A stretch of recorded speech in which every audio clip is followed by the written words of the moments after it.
नमस्कार. कथा कथन 38. कथेचं नाव आहे माणुसकी, माणुसकी आणि माणुसकी.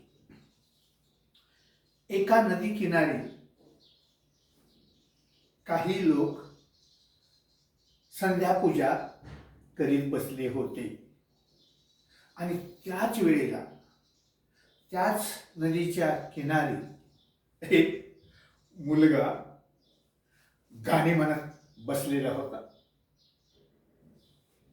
समोरून एक नाव येत आहे, नदीमधून समोरून एक नाव येत आहे.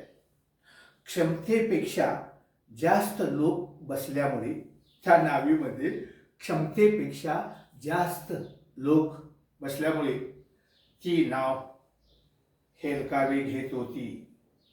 ती नाव हेलकावे घेत होती. त्या नावेतील लोक मोठमोठ्याने वरडत होते, वाचवा वाचवा, आम्हाला वाचवा वाचवा. आणि त्याच क्षणाला नदी किनारी जो मुलगा गाणी म्हणत बसलेला आहे त्यानं पटकन नदीत उडी मारली आणि त्या सर्व लोकांचा त्या मुलाने जीव वाचवला. त्या सर्वांना नदी किनारी आणले. हे त्याचं कार्य बघून ईश्वर संतुष्ट झाले, आनंदी झाले आणि साक्षात ईश्वर त्या मुलाला भेटायला आले.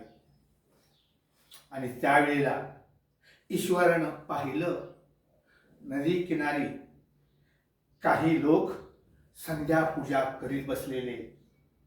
त्या सर्वांना जवळ बोलावलं ईश्वराने आणि त्यांना सांगितलं, माझी पूजा करू नका. या मुलाचा आदर्श घ्या, या मुलाचा आदर्श घ्या. या मुलाने त्या लोकांचा जीव वाचवला. देव माणसात आहे, देव माणसात आहे, देव माणसात पहा, असं संध्या पूजा करणाऱ्यांना ईश्वरानं सांगितलं. आणि ईश्वर अदृश्य झाले. आणि म्हणून मित्रांनो, कर्मकांड आणि देव याचा काहीही संबंध नाही. कर्मकांड आणि देव याचा काही संबंध नाही. तर ईश्वराला हेच सांगायचं, जे का रंजले गांजले, असे जे लोक आहेत, जे का रंजले गांजले, त्याशी जो म्हणे आपुले, तोची साधू ओळखावा, तेथेची देव जाणावा. संत तुकाराम महाराज म्हणतात. तर जे संकटात आहे, जे दुःखात आहे, त्यांना मदत करा, सजीवांना मदत करा. हाच खरा काय आहे, अध्यात्म आहे. लक्षात ठेवा, कर्मकांड आणि देव यांचा काहीही संबंध नाही.